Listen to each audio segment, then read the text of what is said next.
And the same applies to the spouse. You know you love them, but you need to say it again and again. Like we got to the food moments ago, and you need to say this food is, mashallah, it's really, really great. Even if the salt is a little bit more. Because sometimes, as I was saying, she spends so much time bringing it in front of us, and we are worried about how it's smelling, number one. And number two is we say, as we taste it, the salt is too much, no? Salt is too much, no? What are you talking about? She just looks at you and her face flops. I've been at it for 3 hours here, 4 hours. I've been busy with this for so many months. And what is she going to say? Next time I'll try a bit better, a bit harder. That's if she's a good woman. If not, she'll say, never going to cook this again. Typical. It's typical. Never going to cook this again. And if you have someone who's very witty, the next time there's salt to be put in, I'll call you to put it. So we need to praise the cooking of our wives. We need to praise their dress code, especially. For example, I can let you know something that has worked for some people.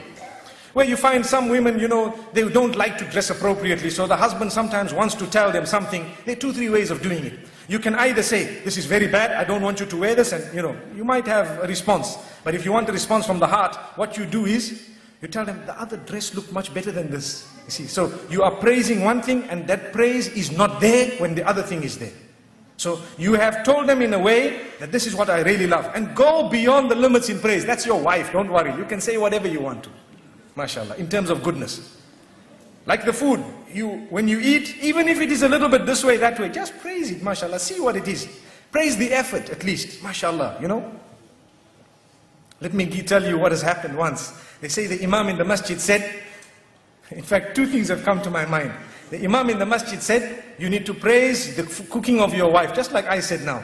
So the man went home, and he had this meal, and he was looking at it, and looking at his wife, and smiling, and all happy, mashallah, and excited, and everything. And when he finished, he says, oh, it was awesome. And the wife says, what? I've been cooking for you for 21 years, you never said that.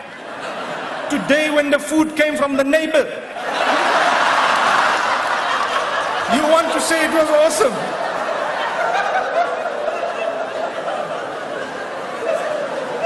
So he says, oh, I'm sorry about that, I didn't know.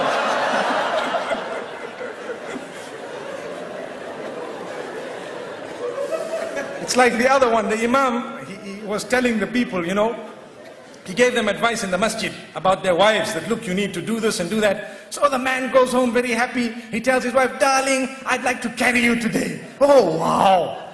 Oh, I hope I'm not too heavy, darling. You know. So anyway, he carries his wife, mashallah, and he's carrying. What makes you do this, my beloved? What's happening here? Oh, the Imam told us, go home and carry your burdens, mashallah. You're carrying my burden, mashallah. Allahu Akbar.